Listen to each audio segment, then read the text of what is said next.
Happy exam season. My GCSE mocks are soon. They're low-key stressing me out, so I'm gonna vlog it because why not? Honestly, my GCSE mocks are like the main thing on my mind at the moment because we haven't even started preparing for them. Even though I know they're not important, they're still like stressing me out so much. So I have my revision sheet. I made a revision sheet up until mocks. This is what has passed so far. As you can see, I keep missing out subjects. It's fine. For today's checklist, it's pretty long. I think I overestimated myself a bit when I made this timetable. I've already done my Spanish vocab. I have a history, RE and biology exam this week, which is really fun. Oh, and I also have a physics exam soon. He hasn't specified when. Maths revision, I have no idea what's going on with my maths class. We haven't had a teacher for about 2 months and I think she was meant to be coming back this week and she hasn't, and I think she's predicted to be off for a bit longer. I'm not entirely sure what's happening with that. I'm also going to try and revise some of my chemistry practicals because I'm so bad at required practicals. I feel like they change when you're actually in the exam. Like you do the practical, you learn the practical, and then they change the question when you're in the exam for some reason. And then also geography revision.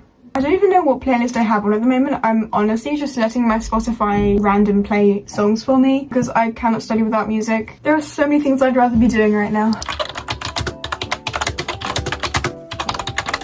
Okay, these are the practice questions I'm going to go off for now. I'm going to be completely honest, I have overheard some stuff about the exam that I'm going to take into account, but I'm going to use these practice questions and hope that these are somewhat useful. The only annoying thing is that I can't mark them.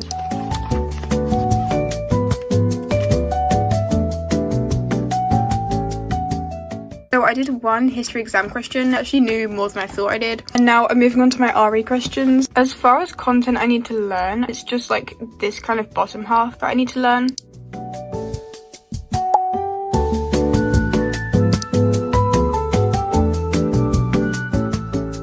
I've been putting off my biology revision for way too long, and then I found out we have a test this week which was like no notice at all, and then I go onto my Notion. I forgot how much content is in this unit, and keep in mind these notes have subsections in them. I've been through like 3 of the pages and I still have so many to go. So I have to do all these notes, I have to go over them, make flashcards for them and everything, and then I have to do practice questions after that, and my test is in 4 days. I am really annoyed that he didn't give us that much time because we usually get like 2 weeks notice for biology exams, but just because we learn so much. And I feel like this is one of the bigger topics because we started learning this in January. It's now May. My RE test is tomorrow and I've only kind of started studying for it. I do have good reasoning for this. My RE teacher did give us a date and I studied for the test to be that date, and then my teacher wasn't in. We were told that she wasn't going to be in for like 2-3 weeks, and then she came back in within 2 days. So I didn't revise for the period that she was off, and then she said that the test was this week. The thing is, like, I know all of the key points and I know the content, but I have to remember the quotes and I have to remember the part of the text that they come from, which is the bit that I just cannot remember.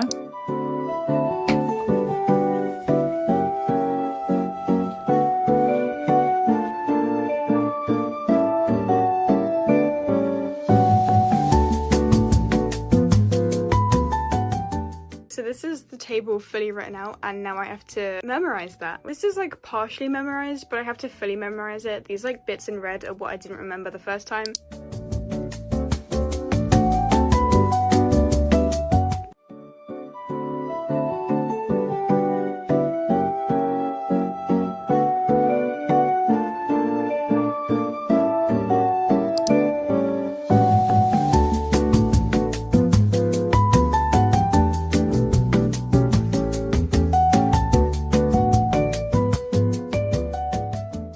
Honestly, today was kind of boring, but it wasn't all bad because I went in expecting 2 tests and I didn't have any. I thought I had a history test and it's not until next week. He just told us the wrong date. My RE test just didn't happen. I'm not entirely sure why. However, I do still have a biology test on Friday and a history test next Monday, I think. I'm keeping my fingers crossed that my physics exam doesn't turn out to be on my birthday because my birthday is like straight in the middle of the week. So the checklist for today, I think I have math homework. I also got set English homework, which shouldn't take too long because it's just like a research project, and then I also have my history revision and biology. I've been editing for about 2 hours, so I'm starting a lot later than I usually would, but it's fine. I've literally been watching Modern Family the entire time I've been editing. Okay, so my friend just sent me the mock exam timetable, and I'm gonna kind of blindly react to it. The bit I'm most scared about is how long these exams are, because I still don't know how long each exam is, and I have a feeling the maths and history ones are really long. They make it so hard to find anything on our website. What is the contingency day? Monday 23rd. So when do they start? They gave us completely the wrong timings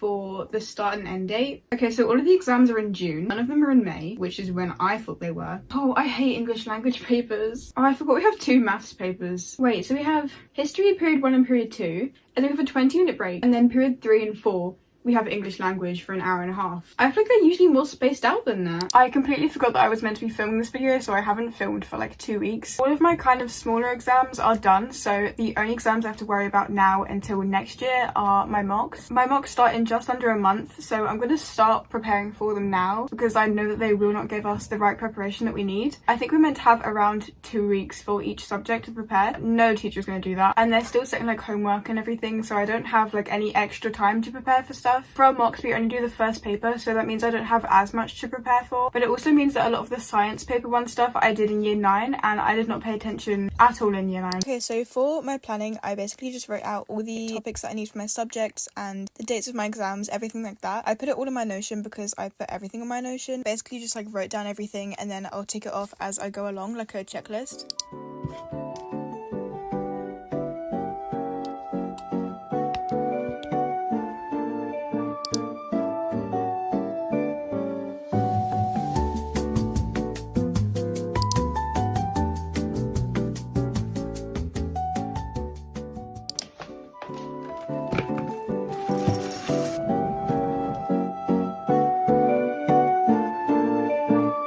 Okay, so I have actually planned out all the stuff that I need to revise today. I'm trying to make some kind of solid revision schedule so that I actually know what I'm doing. So my plan for today is English Lit, RE, History, and 2 of my Spanish tasks, Paper 1 Physics and Paper 1 Geography.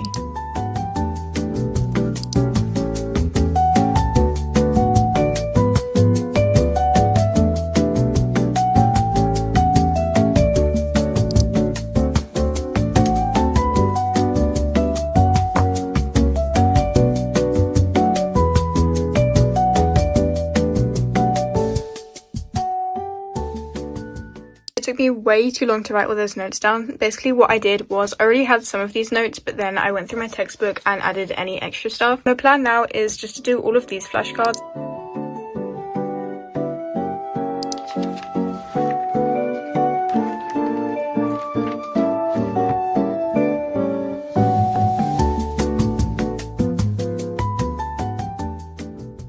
My plan for the rest of today is to write up all the notes from the topics that I don't have copied, because some of my older topics for science I did not write down in Notion like I do now. I think I have from about topics 3 or 4 of each science written down on my Notion, but before that I have like nothing written down. So I'm just going to go through those and I'm going to write down all my notes. I'm going to make flashcards so that the rest of the week I can just get on with revising those. Okay, so on my Notion I have my kind of study planner, and that has everything on it. There's like this countdown to mocks, and then I have all my GCSE mock exams written down. I only occasionally use the checklist. I usually just use my Google Sheets schedule, which is here. All down the side are my notes for each of my GCSEs. So the 3 that I'm going to focus on for notes are chemistry, physics and biology. So for example, if I go into my biology, I have topics 3, 4 and 5 written down in notes. So for like B5 I have all of these, and the same for B3. But all the topics before that I don't have written down at all. So I'm probably going to use a textbook and go through everything so that I have the full topic list here. This is my gizmo. It has like so many different flashcards on it for different subjects. For biology I have some of the flashcards, so for B5 I have all of these. You might have noticed B5 was a very big topic, so I have a lot of stuff on that. So I have mine in subjects. If I want to specifically focus on one, I can just learn that one. I do this for a lot of my subjects, so like geography, I have the overall unit and then I have the sub-units. The only one I do a bit differently is English. So I have English language and English lit in separate sections. English language is literally just vocab, there's nothing else to revise. English lit is split into like books, so I have A Christmas Carol, and then this has all the different staves in it, and these will have like quotes, they'll have like key moments, stuff like that. Macbeth I did it a bit differently, so I have context in here, and then I also have key quotes in here and what they represent, and then I have some random ones, like I have the vocab, the literary devices, description words, stuff like that. For Spanish I don't really use Gizmo because I have a Quizlet class. I mostly use it for unfamiliar words so that I can just put whatever I don't understand on here. I'll occasionally put like different sections on there. So yeah, that's my Gizmo, and that's what I'll be using for flashcards.